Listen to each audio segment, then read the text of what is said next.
Les ateliers, ça c'est les 4 ateliers que j'ai choisis aujourd'hui. Je vais démarrer architecte. C'est un atelier qui est un petit peu plus compliqué à expliquer. Il y a des étapes que je tiens vraiment à ce que les enfants fassent parce qu'à mesure que l'enfant progresse en architecte, s'ils n'utilisent pas les stratégies que je leur donne au départ, bien, ils vont tout être mêlés.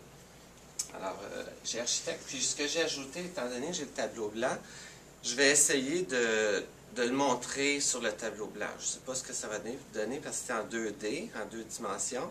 Actuellement, je le montre avec les blocs, mais je vais voir si les enfants comprennent mieux ou moins bien. Ensuite, je vais me réadapter si je vois qu'ils n'ont pas compris avec du 2D. Ensuite, j'ai un jeu de table, le premier au grenier. Puis le jeu de table, c'est un jeu à tour de rôle avec un dé avec 6 points.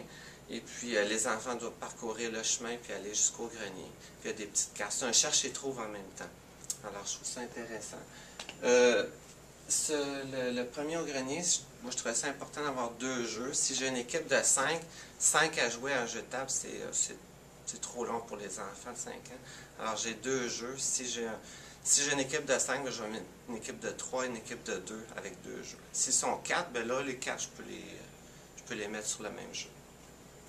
Ici, c'est les amis de, 3e atelier. Les amis de, c'est que les enfants ont une feuille avec toutes les photos des enfants de la classe. Puis ils doivent se choisir 4 amis, coller la photo, puis ensuite écrire le nom de l'enfant. Ce que je m'attends d'eux, les enfants, c'est qu'ils écrivent le nom de leur ami, mais qu'ils utilisent majuscule et minuscule. Puis qu'ils aillent se chercher le modèle dans la classe. Soit les noms que j'ai d'afficher, les noms sur les responsabilités, il y a des noms un peu partout dans la classe. Alors c'est une façon d'associer le nom puis de l'après-lecture un petit peu. À ce temps-ci, les enfants ils connaissent tous les noms des autres enfants. Ils peuvent se mélanger, par contre, j'ai beaucoup d'enfants qui commencent par la lettre M. Alors s'ils se fient juste à la première lettre, ça se peut qu'ils se trompent. Alors à ce moment-là, c'est là qu'on voit les enfants qui sont un petit peu plus avancés. Alors les amis de. Ensuite, un jeu de billes. Un jeu de billes, il y a plusieurs pièces. Je vais leur montrer quelques pièces pour qu'ils comprennent un peu le principe. Puis ensuite, je vais leur faire découvrir les autres pièces. Ils vont s'organiser par terre. J'ai assez de pièces pour que ce soit une équipe complète là-dedans. J'ai 4 équipes dans la classe. 1, 2, 3, 4. Dans mes premières années, c'était très, très compliqué là, quand je faisais mes ateliers. J'avais des petits dessins, j'avais le nom de tous les enfants. Là, il fallait que je change mes... Là, maintenant, je fais ça très simplement. C'est plus rapide. Un petit dessin, le numéro de l'équipe.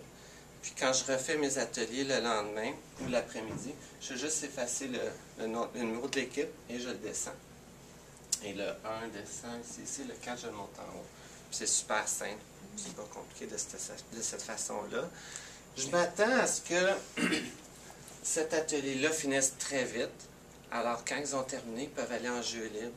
Et j'ai des colliers que ça respecte ça détermine un nombre d'enfants dans un jeu libre. Coin bloc, coin maison, pente à modeler, jeu de table.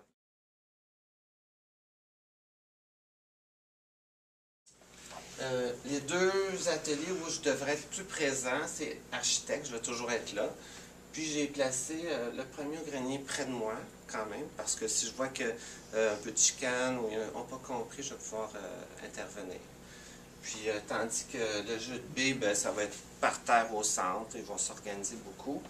Puis les amis d'eux, ben, je ne vais pas aller trop vérifier, je vais vraiment les laisser aller. Puis je vais vérifier après, quand ça va être terminé. La production. Quand on va avoir terminé les ateliers, tranquillement, les enfants rangent leur atelier, puis ensuite vont au jeu libre. L'architecte, il y a des enfants qui vont rester là jusqu'à la fin, parce qu'ils ont une certaine ambition, ils veulent continuer. D'autres enfants, ils vont faire peut-être 4, puis ils vont être fatigués, ils vont être tannés. Je vais les laisser, pour pas qu'ils se tannent non plus, pour qu'ils aient le goût de retourner, ils vont pouvoir aller en jeu libre. Ça va dépendre de l'intérêt des enfants. Mais je tiens à ce que tout le monde en fasse quelques-uns quand même.